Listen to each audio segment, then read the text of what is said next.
Je vous propose de tendre l'oreille et de profiter de conseils que vient nous apporter notre chère alumni, Madame Céline Montéard.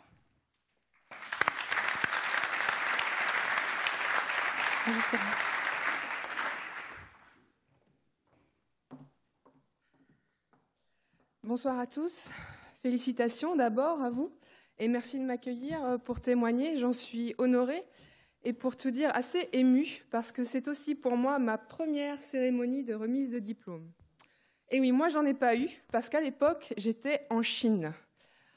Fin août 2004, alors que Google entrait en bourse, moi j'entrais en Chine pour finir ma formation cursus aventure. Paris-Shanghai a été mon baptême de l'air et un sacré choc de culture, lancement de 9 années qui allait remettre en cause ma vision du monde. Car dans un continent grouillant d'opportunités, offrant à une jeune ingénieure des responsabilités qu'elle n'aurait jamais imaginées, tout s'est accéléré. En Chine, ça va très vite, a fortiori dans le web et l'e-commerce. J'ai adoré concrétiser les projets ambitieux d'entrepreneurs et je suis tombée dans le monde des startups. Là, j'ai pris goût à me mettre au service des autres, au service d'une équipe, d'un projet, de ses utilisateurs, d'une vision. Je me suis passionnée à comprendre des métiers complètement différents du mien, du styliste au logisticien, leurs attentes, leurs contraintes, pour mieux les rallier et concevoir les bonnes solutions.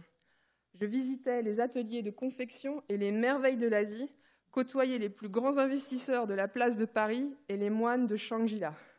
J'étais fascinée. Je suis ainsi devenue Product Manager, métier assez récent en France et très répandu aux États-Unis, où j'ai fini par atterrir au cœur de la Silicon Valley. Ça y est, j'ai 35 ans. J'ai vécu à Shanghai, Paris, San Francisco. Je travaille pour l'un des fleurons de la French Tech, entouré d'experts du monde entier en machine learning et data science. J'ai mon nom sur un brevet, participé à des summits avec beach party de plus de 2000 personnes. Mon travail a été exposé sur tous les JT de France et Google, Facebook, Amazon me contactent régulièrement. Plutôt pas mal, non? Et pourtant, en tant que product manager, on apprend à poser les bonnes questions.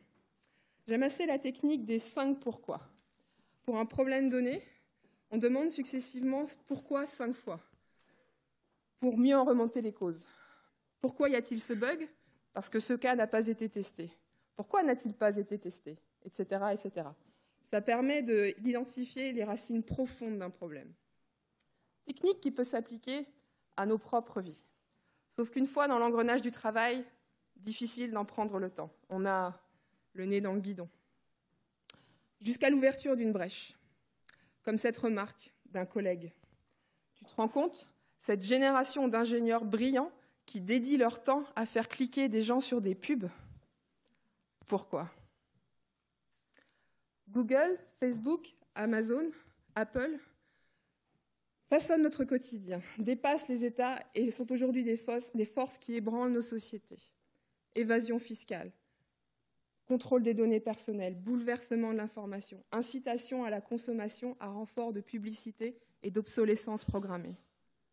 Pourquoi? Novembre 2017. Ce matin, j'ai 35 ans. Mais la une du jour, c'est l'avertissement à l'humanité de 15 000 scientifiques sur l'état de notre maison Terre. 15 000 scientifiques. Bientôt trop tard pour dévier de notre trajectoire vouée à l'échec et le temps presse. Pourquoi? Enfin, j'ai le temps de creuser. Je comprends. Aidé notamment par les travaux d'un autre alumni de Télécom, aujourd'hui au Haut Conseil pour le climat, M. Jean-Marc Jancovici. J-A-N-C-O-V-I-C-I. Regardez. Je suis en état de choc. Par mon travail, croyant bien faire, j'ai contribué à cette situation. C'est l'heure d'une nouvelle remise en cause. La charte d'éthique de l'ingénieur lit entre autres. L'ingénieur est moteur de progrès.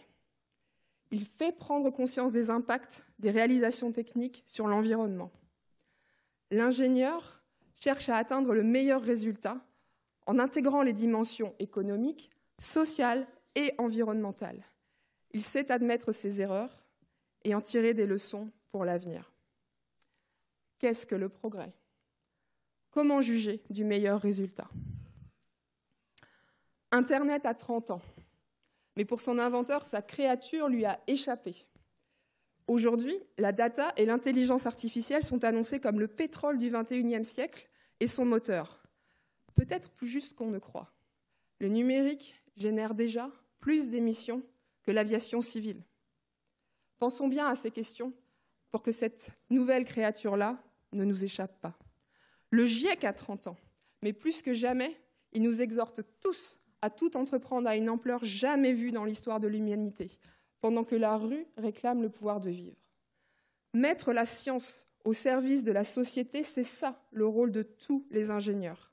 Et quel plus grand challenge que celui qui s'offre à nous. Toutes ces questions, je me les pose enfin. Pas facile de penser un système Terre si complexe, si tendu, et déjà en train de s'effondrer. Je me passionne pour une foule de sujets nouveaux et je vis une nouvelle aventure aujourd'hui. Je croyais faire une reconversion.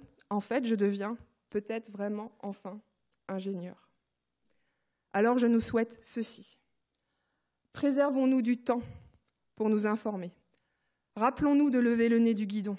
Questionnons, interrogeons nos fascinations. Discutons, gardons le doigt sur le pouls du monde. N'attendons pas d'avoir 30 ans. C'est maintenant. Et avec éthique et en conscience, agissons collectivement. Il y a un monde à réinventer si nous apprenons du passé et avons le courage d'oser au présent. C'est maintenant. Je vous remercie.